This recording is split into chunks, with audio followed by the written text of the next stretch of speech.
Good afternoon, everyone. Thank you so much for joining us this afternoon. We are very happy that you have put your time into joining us this afternoon for our building capacity presentation. Let's call it as a conversation with my two esteemed guests this afternoon. For those of you who don't know me, my name is Ahu Moser. I am the Director of Academic Programming here at SCMC. We call this event today as the virtual brown bag building capacity roundtable for our Muslim learners, Muslim students. The reason is that we hold a brown bag every Friday for our teachers. So I have some housekeeping rules first, then we will move on to our guests. They will introduce themselves. For today's conversation, you are more than welcome to put your questions or comments when you are logged on to YouTube. We are going to monitor the questions or comments, and we will do our best to address them. If you're not joining us right now, or if you are planning to listen in our recorded session later in the future, please don't be discouraged about not putting any comments or any questions. You are always more than welcome to send us questions and also comments even after you watch the recorded sessions. We will get to those questions and comments, and I promise. Another thing that I would like to say is that our guests today, they have been very generous in providing us some resources and materials and their insights. And we have a PowerPoint presentation, we have videos, we have articles. We have created a Google site. Everything that you are going to hear today about our discussion, about our conversation, is going to be uploaded on that site. Everything is there already. So you will see the website, let's call it, in our notes section. Gabe is going to put it there for you. Before we make it, more complicated and longer, and let me have my co-hosts introduce themselves today. First, we have our guest, Samira Hussein. Samira, would you like to introduce yourself for our participants? Well, thank you, Aho and Gabe and everybody else at the Literacy Council for what you're doing and for this opportunity to speak to the audience. My name is Samira Hussein. I'm originally from Palestine. I immigrated to the United States with my parents here, and I have 4 children. I live with my 4 children and husband in Gaithersburg. And growing up in Montgomery County, I think it's a blessing because we are so diverse, and this is an education by itself. Thank you so much, Samira. And we have Arwa El Borai. Yes, Arwa? Thank you so much, Ahu, and thank you so much for giving me this opportunity. Good afternoon, everybody. My name is Arwal Borai. I work as the Middle Eastern Liaison with the Office of Community Partnerships with Montgomery County. And for those of you who might not be familiar with the Office of Community Partnership, it's one of the offices of Montgomery County. Its main mission is to strengthen relationships between Montgomery County government and the residents it serves, particularly those who are underserved. So I'm so happy to joining you today. Thank you, Samira, and thank you, Arwa, for your time and your expertise and for everything. So it has taken a long time for us to prepare this event. Before we start, actually, we would like to talk about a small lesson that 3 of us have learned. I think I was the one who decided on the date, and I really didn't think about it through. Every experience is kind of like a learning opportunity. I really wanted to do this event on a Friday. So the reason is, if we have any SCMC instructors or staff joining us today, they will know we don't hold any classes on Fridays. So I was thinking, the best day to do an event like this is a Friday. So we don't have classes, we don't have any other professional development. But I think I didn't think about it through. And Samira taught us a lesson, right, Samira? So why was it a bad decision to choose Friday as an event day? Yes, when I shared the messages for people to register, and immediate response came from several of them saying, "This is the Jum'ah time, which is the congregation prayer for Muslims at the same time." And they said, "How could you do this?" And I said, "Well, that will be a learning experience for all of us, and we'll consider this in the future." And that's part of the today's session, to be sensitive and to learn more about other people's cultures and practices. Yes. Now that we know, Ara, would you like to add anything to our Friday lesson? Anything that you would like to add after Samira? No, I just want to emphasize, like, this is exactly one of the examples that whenever we consider any kind of service, is to make sure that we take into consideration the diversity we have in our county, especially Montgomery County. Like 4 cities of the Montgomery County are among the top 5 cities throughout the nation that they consider diverse. Mainly, they are Gettysburg, Germantown, Silver Spring, and Rockville. So this is one of the lessons learned, actually, for all of us and for us as well, because we were involved with you from the very first beginning to select the date. So it's a lessons learned for us as well. Yes, thank you. Thank you to you, Samira and Arva. Now, we know our lesson. So today is kind of, we have a very packed agenda, but I would like to say that we do hope that our participants really take this event or the opportunity as 3 colleagues or 3 friends who have come together to talk about their experiences. So I am Turkish American, so I was born and raised in a Muslim country, and we have Arva and Samira. They were born in other Muslim countries, but we all have different experiences, and then we all have different job responsibilities. Samira is an educator, and then Arva is on the government side, and then I am also an educator, and then so that's why we hope that we can share what we believe is useful today. So I would like to start with very important piece, especially because most of us don't know.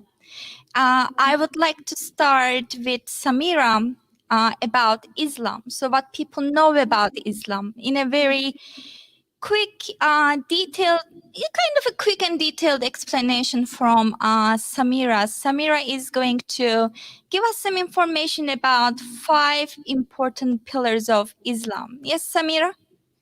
Yeah, Islam is one of the major world religions, and it's a sister religion to Christianity and Judaism. There's 5 basic rules that we go by. The first one is the declaration. We only believe in there's one God, the creator of everyone, and Muhammad is his messenger and last messenger. And we also have the second part is the prayer. It's a required prayer that we do 5 times a day, and I can go a little bit more about different prayers. And the third one is the zakah, which is the charity that some are required and some of it is voluntarily. And the fourth one is fasting during the month of Ramadan. And the last one is doing a pilgrimage, which is takes place once in a lifetime if you're physically and financially able to. So the first one, the declaration, is just we only believe in one God and Muhammad is his messenger. Once I pronounce this, that's I become a Muslim because we submit to one God, and that's what it is. No other being exists there to the Muslim faith. The second part is the prayer. We have the 5 prayers. One is like pre-dawn, around noon, afternoon, evening, right after sunset, and night prayer. And those prayers are like required from every able Muslim to do it, from children and adults. And before the prayer, we wash. It's called wudu. We do ablution because we believe that you need to be physically clean and spiritually clean to meet God. Because when we pray, we're talking to God. So it's very important to do that. And there's other prayers. It's called Sunnah, which is the teachings of the Prophet. It's like the extra credit, Tabitha. When I talk to students, I said you do extra credit. Then the Sunnah is not required, but it's recommended, and that was the teachings of the Prophet that we can do units extra for each of the prayers. On the charity part, there is the zakah, which is 2.5% of our wealth. If we have the $100 in the bank for 1 year and we have not used it, or jewelry, that means we're required to give 2.5% of the value, which is very small fraction, and that can be given to a needy person. We also have another part of the charity that can be given to any person that you feel like. Donate it to an institution or to a needy family, or purchase books and donate them. So that's the charity. It's not required. It's from your heart, but the zakah is required, the 2.5%. Then the fasting during the month of Ramadan. Let me go back to the pilgrimage first, and then I'll go back to the Ramadan part. Pilgrimage is the the pilgrims who go to Mecca, where Islam started with Prophet Abraham, peace be upon him, and his son Ishmael. And our Prophet Muhammad started the religion when he first received his revelation of the Quran. We do the same steps that Hagar did to look for water for her son Ishmael. So we just follow Abraham's teaching and his wife Hagar. That part it's not mandatory on every Muslim, but if they are physically able or financially able. If I have a college student and I have to pay the tuition, it's better to pay the tuition and educate and take care of my family needs than the pilgrimage is not required for me to do it first.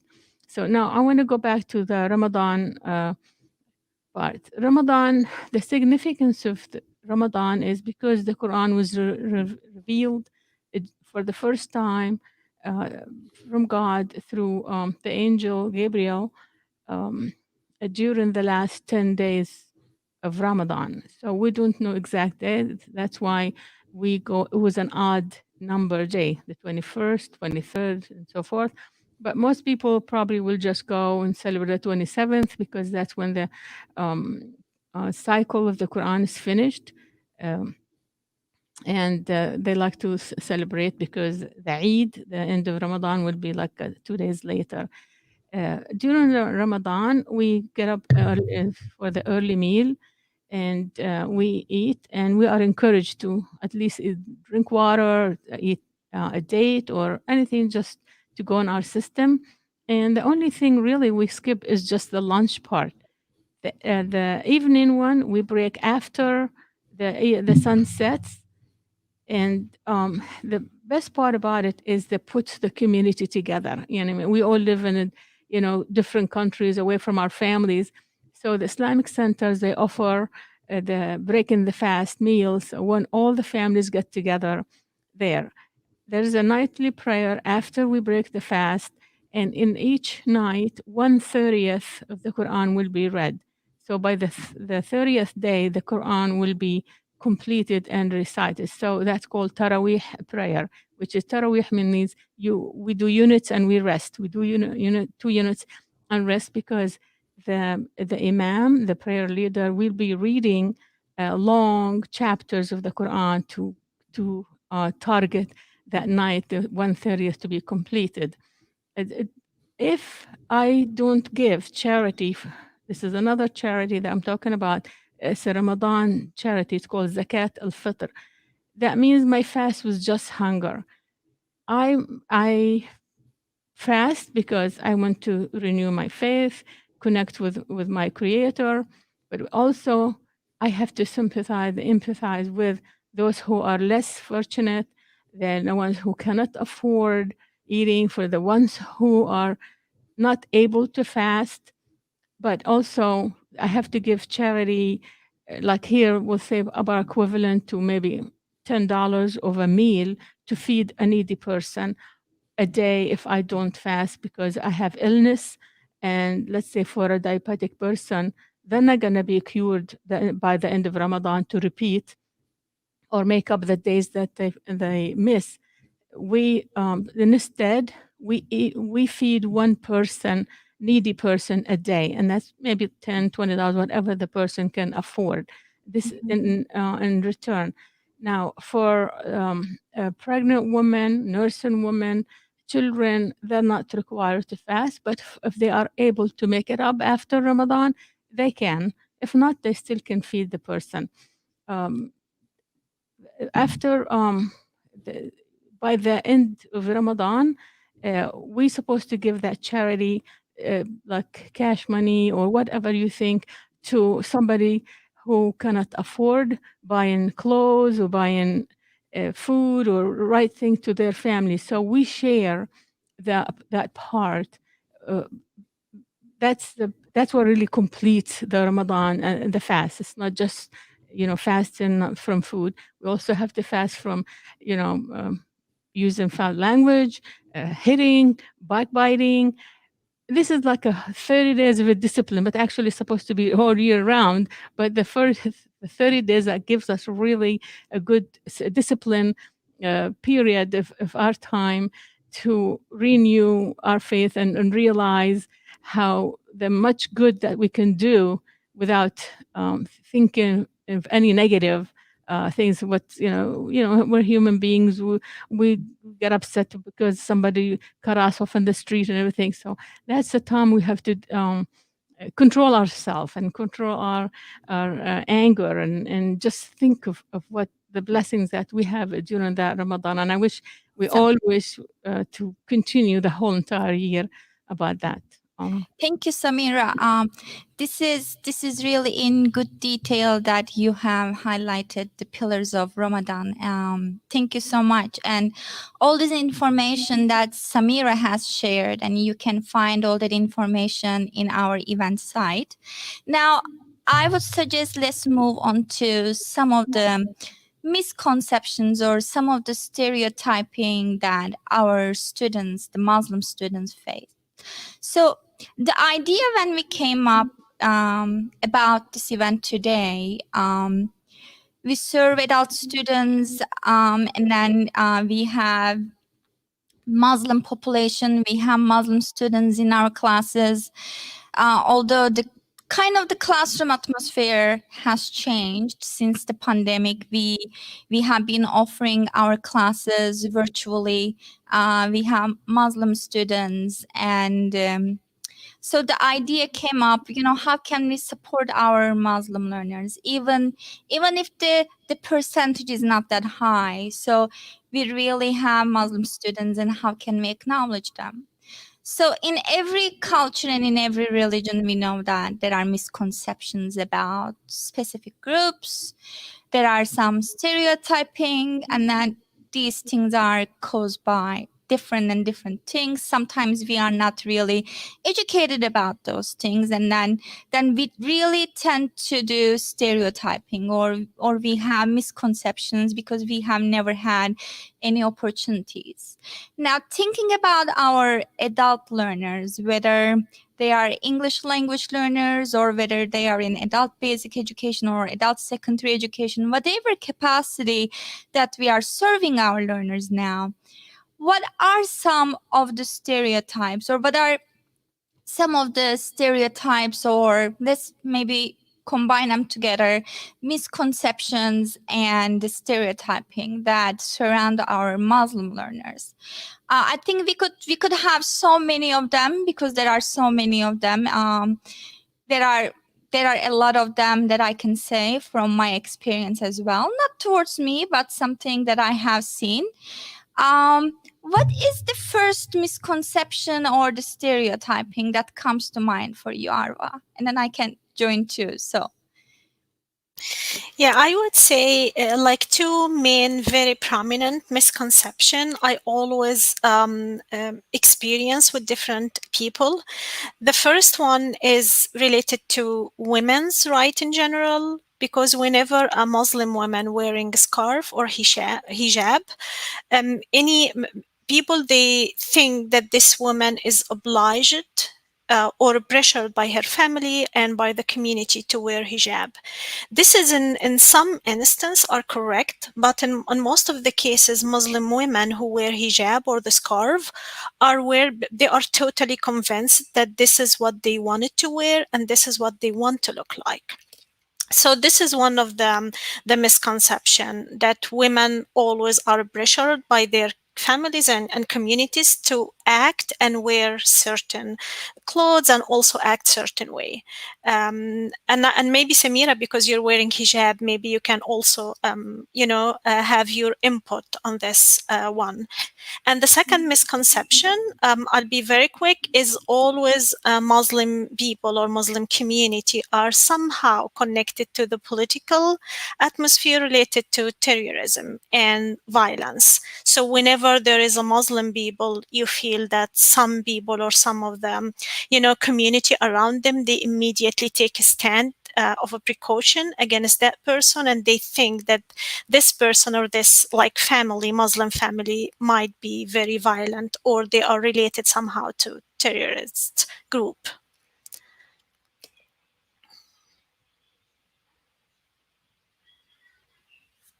about the clothing wise, the hijab wise, just maybe a minute or so.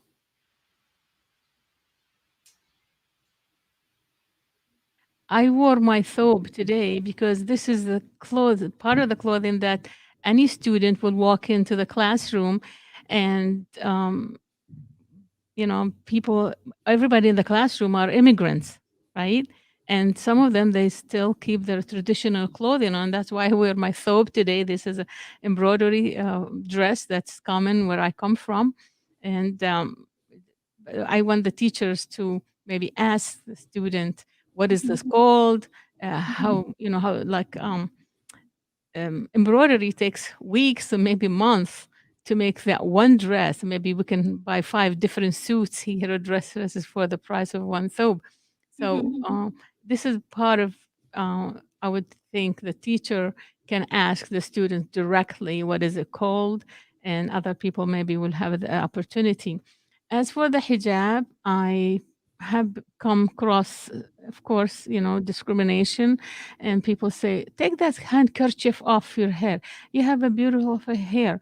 And then sometimes if I am just straight in my hijab or anything, say, oh, you have hair.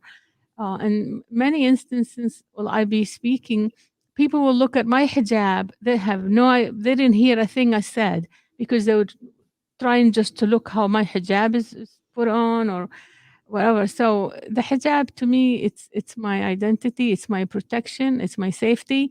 No one forced me to wear the hijab.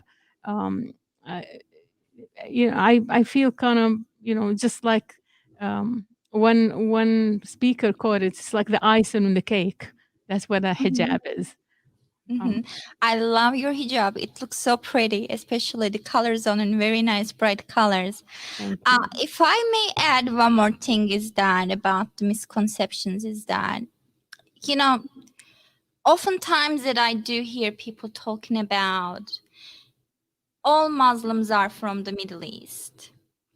So it is not right. And there is a big Muslim population around the world, and only talking about Muslims are only from the Middle East is not right. And then also there is this belief that all Arabs are Muslims. No, that's not right either. So I think we all need to do our best to educate our friends and family members or our colleagues about even the basic things sometimes, how they could be wrong.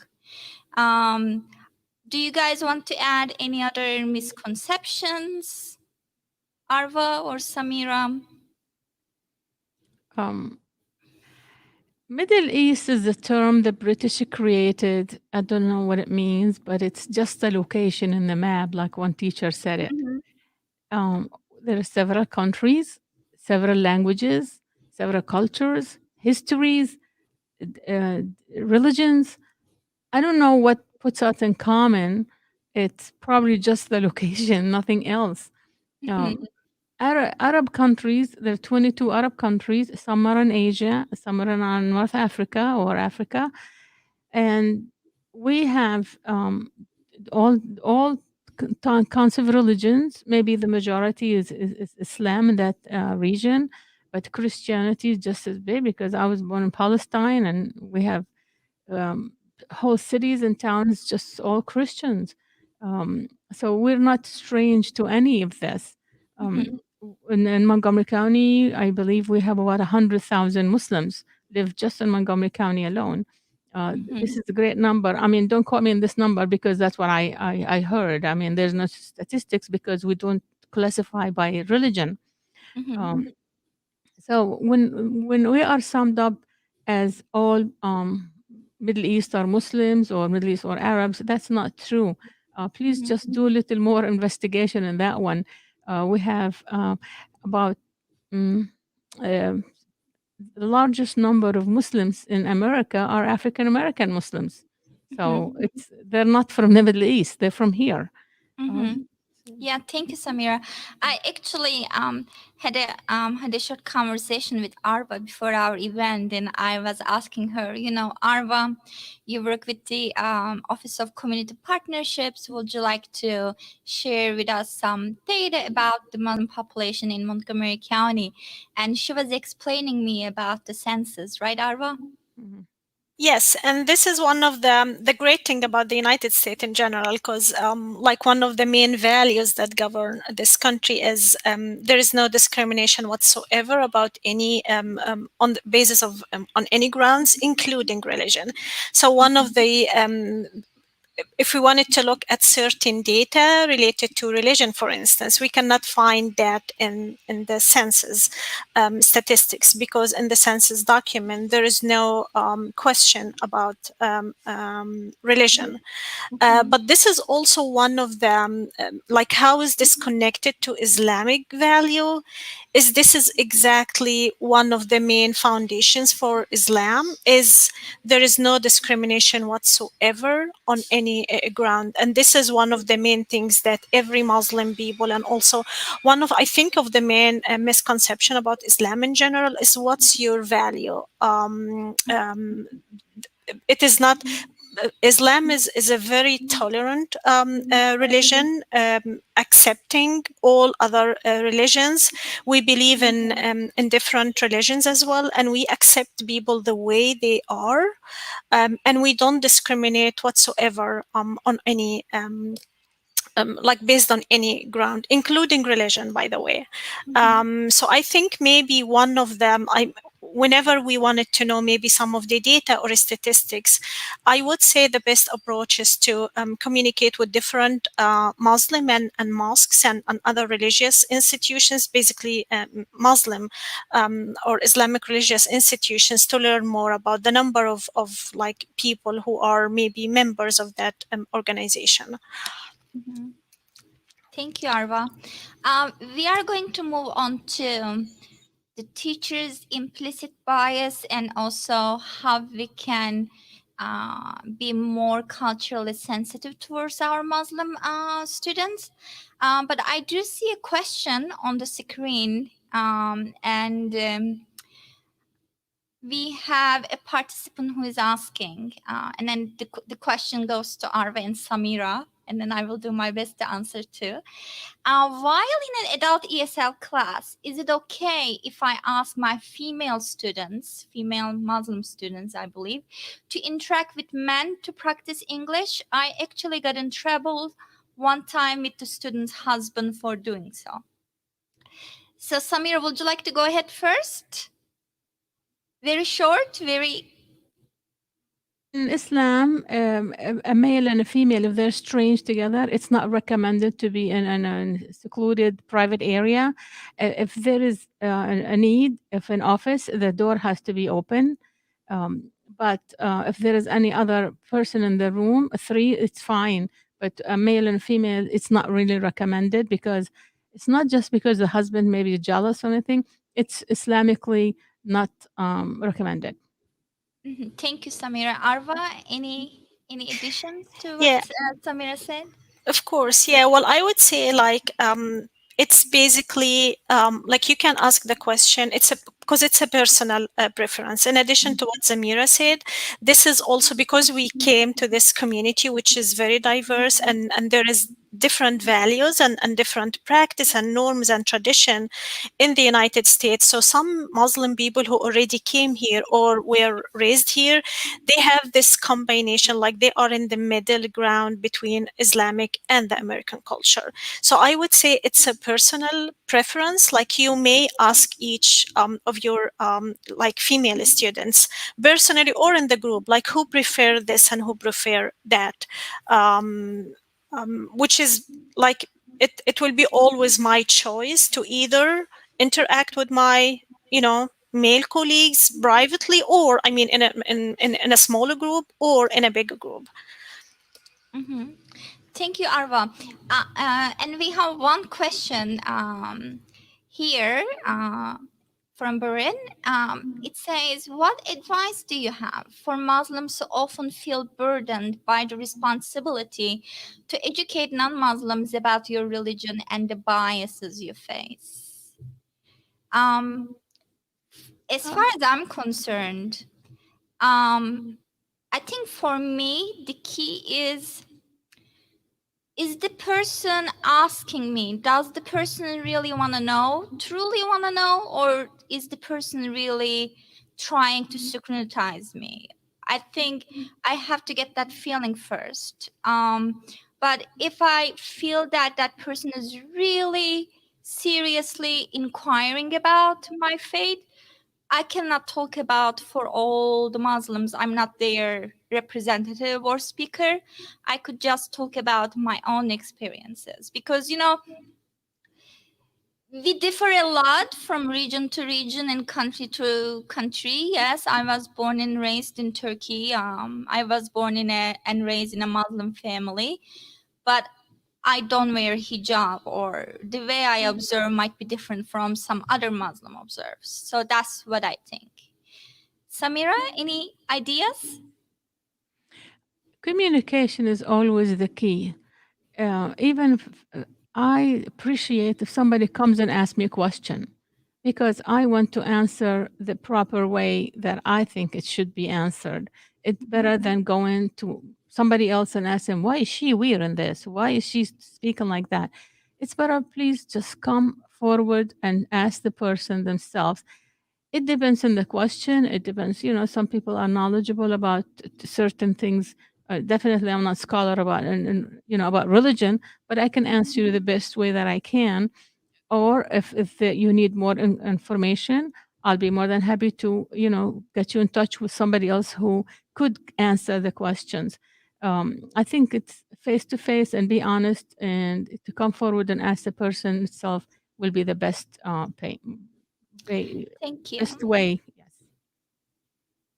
Thank you, Samira. Arva, do you have anything to add? Yeah, I would say it depends on the situation the students are in. If it is like a reaction to a certain action that somehow discriminated against that Muslim student, so it is not. It is a burden sometimes, especially when there is like a discrimination against you.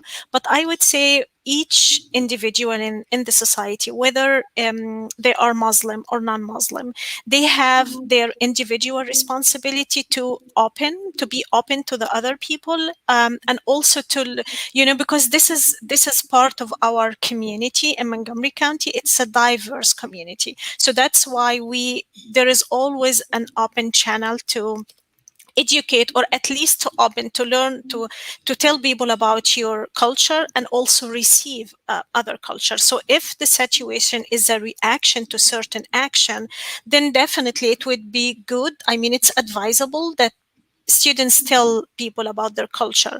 But there is also another level of the education. If as an individual I don't feel competent or I feel intimidated to share my culture, then there is another level of communication that I should at least communicate my concerns to, which is maybe the school or the institutions. But I would definitely emphasize about Samira's point of communication, because this is a key for avoiding any conflict, or tension between different people. Thank you. Thank you so much. I really like that phrase that you use. We are a survivors community.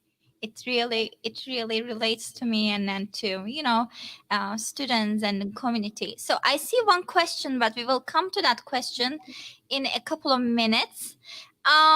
I was reading somewhere a couple of weeks ago about the implicit bias that teachers have. This article said every teacher has their implicit bias, and then I would always think, really, no, I don't have any bias. But after I read that article, now I realize that yes, teachers have the implicit bias, and especially when it comes to our Muslim students.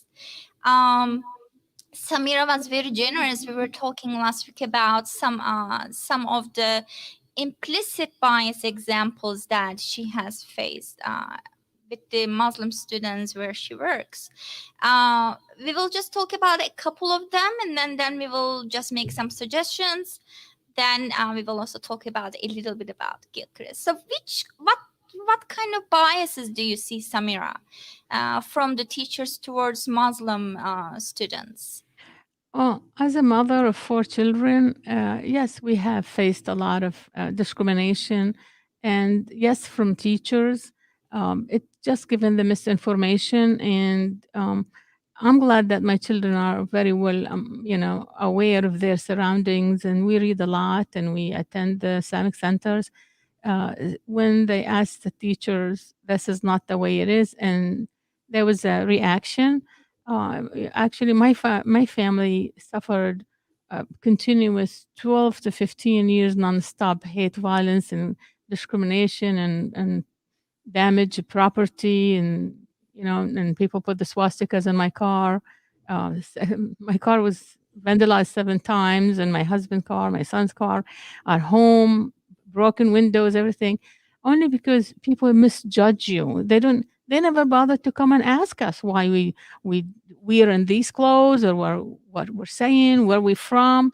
Just people just went ahead and judged us to because currently we are in conflict with some government overseas in the Middle East.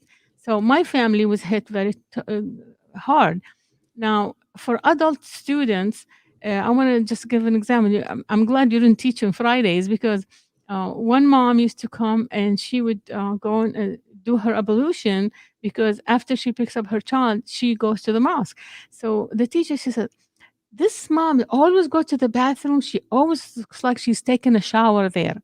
Well, I mean, I wish she had asked the lady, but I'm glad she said that to me, and I had to explain to her, and things got really changed after that. Said no, she has to wash up before she goes to the mosque.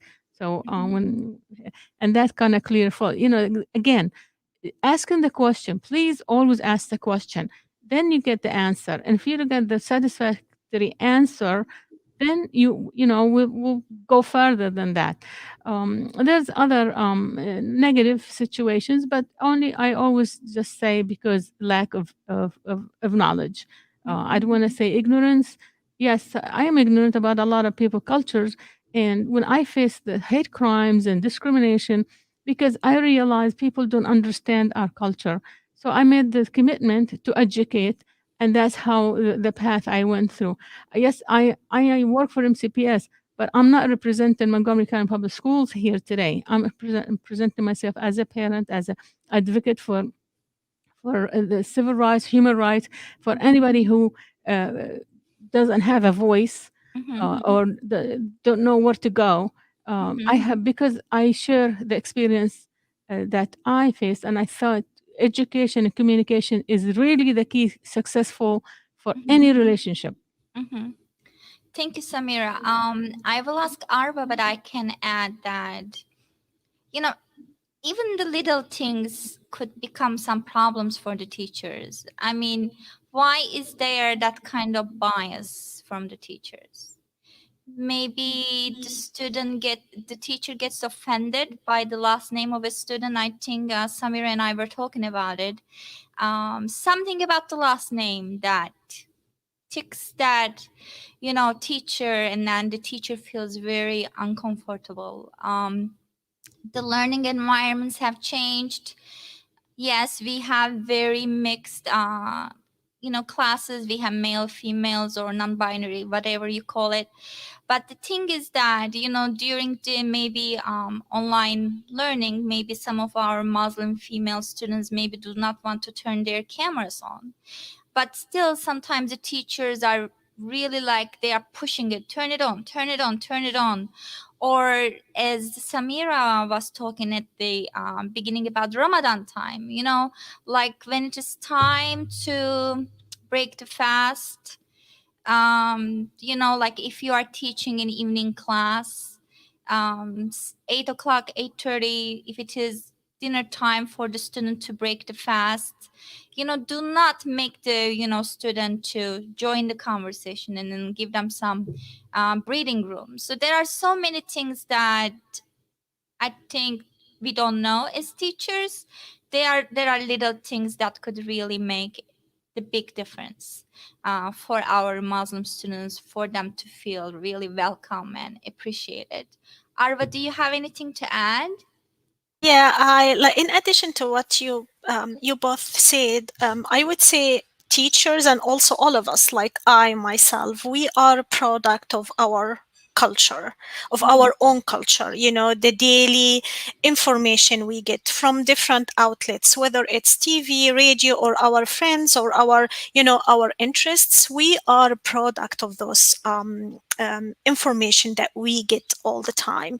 And sometimes the way we act and interact are based on our own information that we totally absorbed, and it's like we are totally saturated with that one, with the information that we get. So that's why I would say, like, in addition to like the reason that why some teacher act the way they act, or some professional people like me will act the way we act, is because of our culture and background. Therefore, openness is a key here, that even when I see something, I need to ask, I need to understand what the other people perspective, why they acted the way they are, why they look the way they are.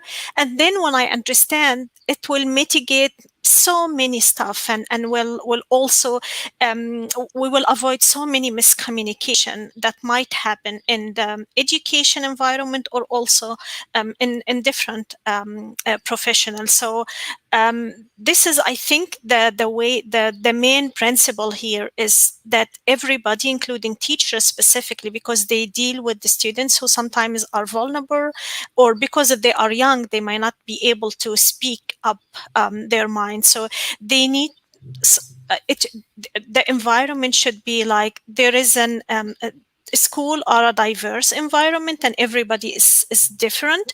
So as a teacher and leader in this environment, we need to be open to all culture. We need to understand every aspect to be able to act and interact with those differences. Thank you. I see we have two questions actually from the same participant. I'm not sure, Arvin and Samira, can you see the questions?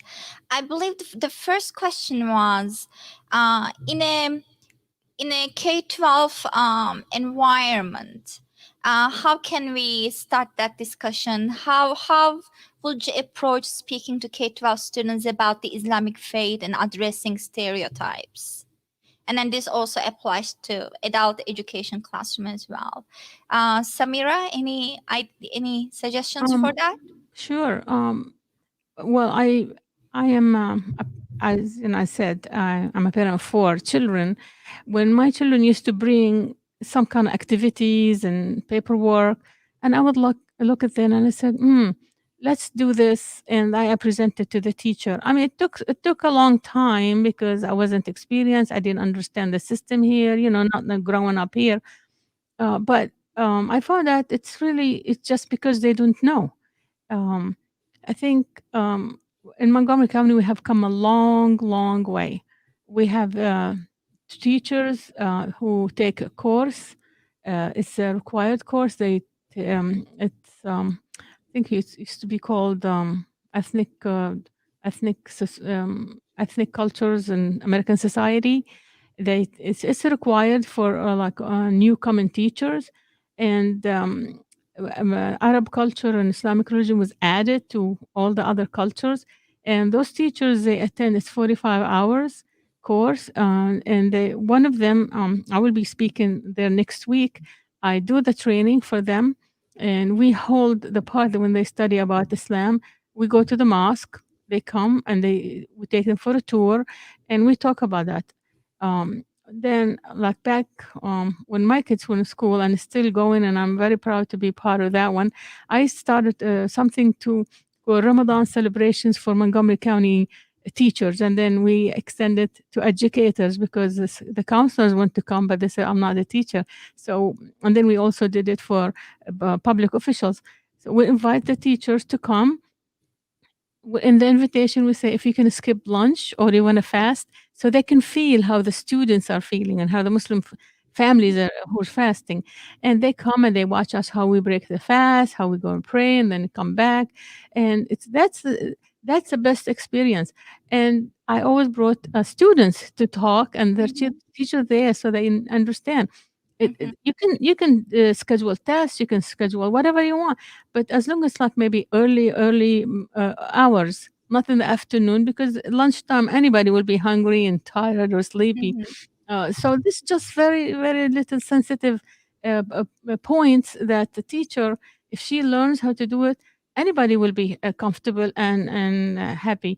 And like for the Eid also, Montgomery County Public Schools for the past few years have been given that as a professional day, so the children are able to stay home, celebrate. I work, I'm full-time worker, so hopefully one day it will close, so I can enjoy the Eid also with my family. It's just a slow process, but because our population is growing much faster than our system, so it shows process, but also goes back to the parents. I encourage the parents to be involved, to keep the teachers updated, to send a bag of candy or something. Our Eid is coming up, and this is how we celebrate. That connection, then the communication stays open between home and school. That's very important because I really encourage all the parents to be involved in any culture, not just Muslim culture. When many, because we come from cultures that we send our children to school and the school does everything. Here is different. The parents are very involved in the success of the schools or anything, also based on how much involved those parents are. Thank you, Samira. Yeah, and then maybe I was thinking about actually we have a participant, one of the teachers, I believe. She also tried to fast with her Muslim students in the last Ramadan, and I know she did tell me that she did try to do that. Maybe in our adult ESL or adult basic education classes, since we are all diverse, we are all from different countries, as Samira said and also Arva said, talking about being partnered up with a classmate from a different culture, talking about our culture, our religion, similarities. Sometimes more than the differences, you will find the similarities. Opening that communication, taking a step back, and having an open mind, and having that intention about learning, and not making any bad comments, because those comments unfortunately happen. So they are the key, I believe. Another question is, it says, is there an age that young ladies may start wearing the hijab? And is it seen as a rite of passage into womanhood? Samira? Puberty and up they are considered adults, and that's when and also that hijab, it goes between the person and their creator. You cannot force anyone to wear a hijab, but once that age, that puberty is not some girls mature it's much younger age than the boys, so purity and up, I think it will be considered more like an adult and responsible human being. Mm-hmm. Thank you, Samira. Arwa, did you have anything to add? No, I mean, of course, Samira said, like she fully answered this question, but the question before that one for how to integrate and make people more aware and speak about speak with like young children. I like Samira's experience with the teacher, and I would love that this experience to be implemented also with children, like inviting children, Muslim children to other, and vice versa, inviting people who are children who are not Muslim to Muslim students events, to a sort of exchange culture. So it's a very good experience, Amira. Thank you so much for sharing that, and I hope this will be also implemented with young children. Actually, there is a course in the high school. It's called it's something about interfaith, and the students are required to go and visit different houses of worship to complete their paper. Mm-hmm. That's great. That's great. I think also, for adult learners as well, before the pandemic, we used to have potlucks, and then we used to go to the classmates' houses, or we used to have a party in classes. They were good opportunities to get to know our religion, to get to know our cultures, and hopefully, when things go back to normal, and then we could do those things and learn from other cultures. We have another one. How did it feel adapting to American culture as a woman? Arva, would you like to go first? Yeah, of course. Well, it is an adaptation, and it's a gradual process, that's for sure. But honestly, like from a human rights perspective or from a value perspective, I don't see there is much difference between the Muslim culture and the American culture. I mean, the values basically, like equality, equity, empowering women, empowering vulnerable group, helping other, providing charities, sharing and helping each other. These are the core values that are already in Islam, but at the same time they are in the American culture. So I think the foundation is the same. Now, regarding all the differences, this is also one of the most thing I like about the American culture is it's like a diverse pool, that they absorb all diverse community, and they are accepting different people, different migrants from different background. And this is also in Islam as well. Like of course we are Muslim, we have certain tradition and certain norms, but at the same time we accept people who are different from us, and we are required by Islam to treat them with respect and dignity. So I think the foundation between the American culture and the Islamic culture is the same in terms of values and principle. But apart from that, as long as there is like we're respecting each other space, we're respecting each other culture, which is also one of the principles of the American culture. So that's why I think the adaptation at the beginning, it was like, oh my God, this is a totally new culture. It's different. But then gradually, when I learned about the American culture, I found that we have so many common grounds. We share so many values and principles. So the adaptation was gradual, but at the same time, eventually, we also have the same value. So it wasn't very challenging for me personally. Thank you, Arva. Samira, 1 minute, then I will go back to Arva. I would like to ask her about the Office of Community Partnerships before we Okay. wrap up. Please Well, go ahead. I came here, I was 17, so this is the hardest age in any culture. So I went through the teenage years in Miami where I didn't know any English or Spanish, and then I had to learn Spanish. So I kind of blended in with my Spanish speaking community. And then when I really felt what Arwa was saying, she really explained it very well.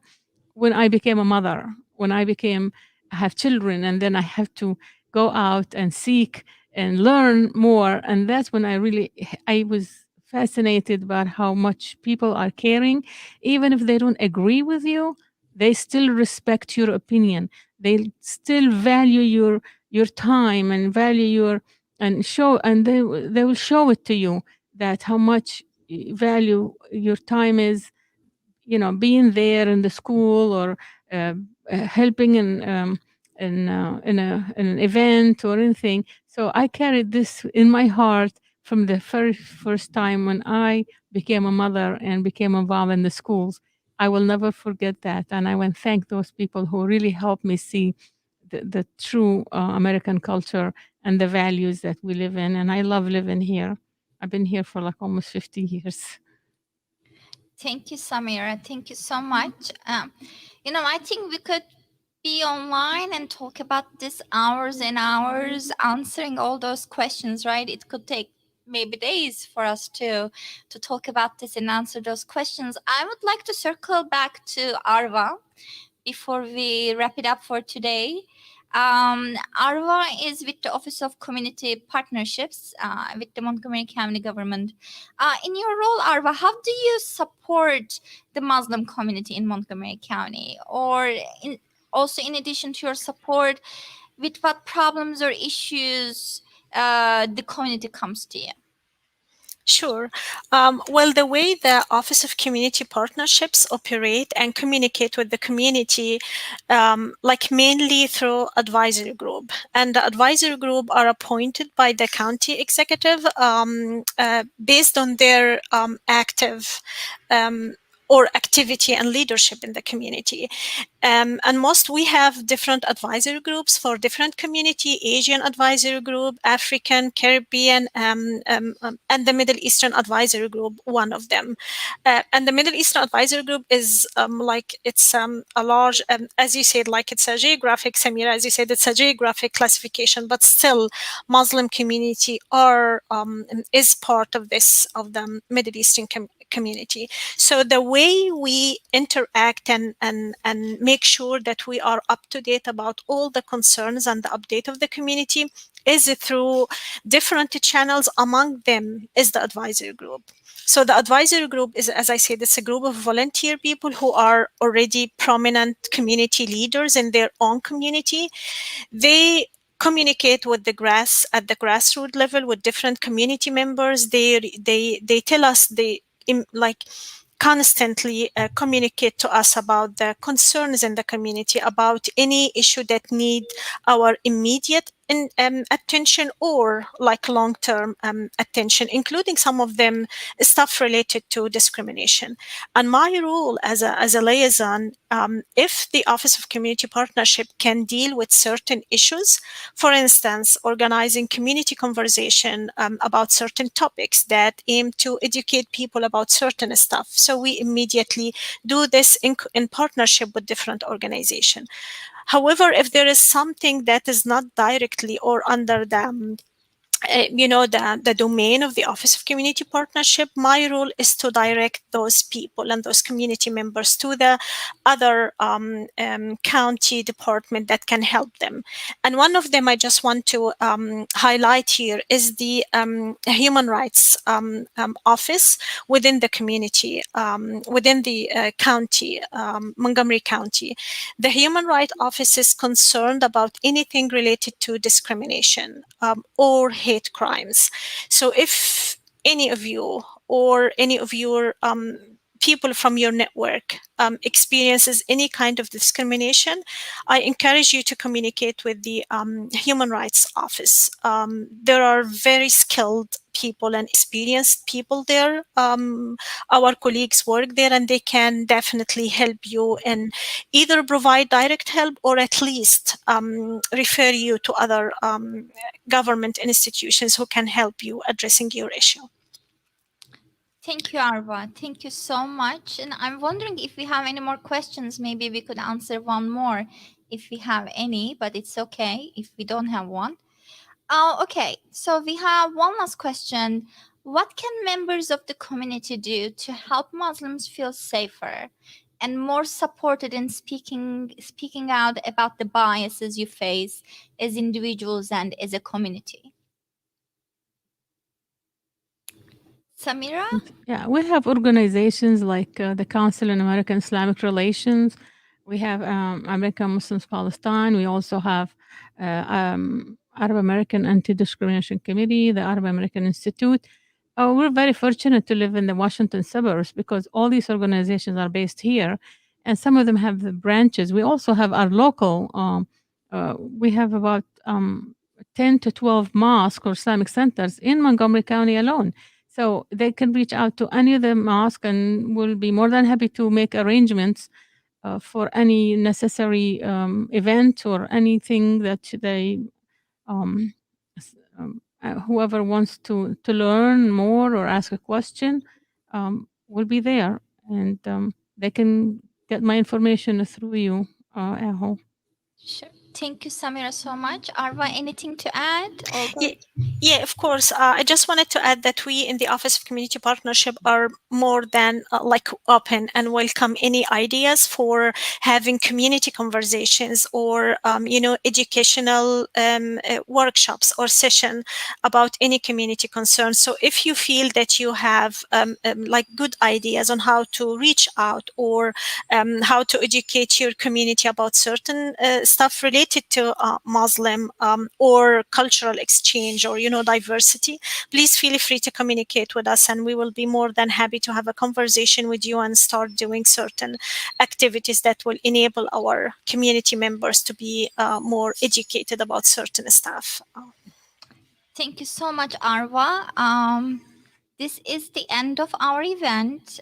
I really would like to thank Samira Hussein and Arwa El Borai for being a part of this discussion today. I really have enjoyed our time together, and I hope that we can continue this conversation as friends and colleagues in the future. Thank you so much for both of you. And then also a big thank you goes to our participants today. Thank you for your time. Thank you for your participation. Thank you. You have made this event happen. So we thank you. As we did say before, the materials are available. We have a Ramadan and Eid video, so you can watch it. And we have all other resources, and you can shoot us an email anytime if you have any questions. Thank you so much, and I hope everybody has a wonderful, wonderful weekend. Thank you. Stay safe. Thank you. Thank you.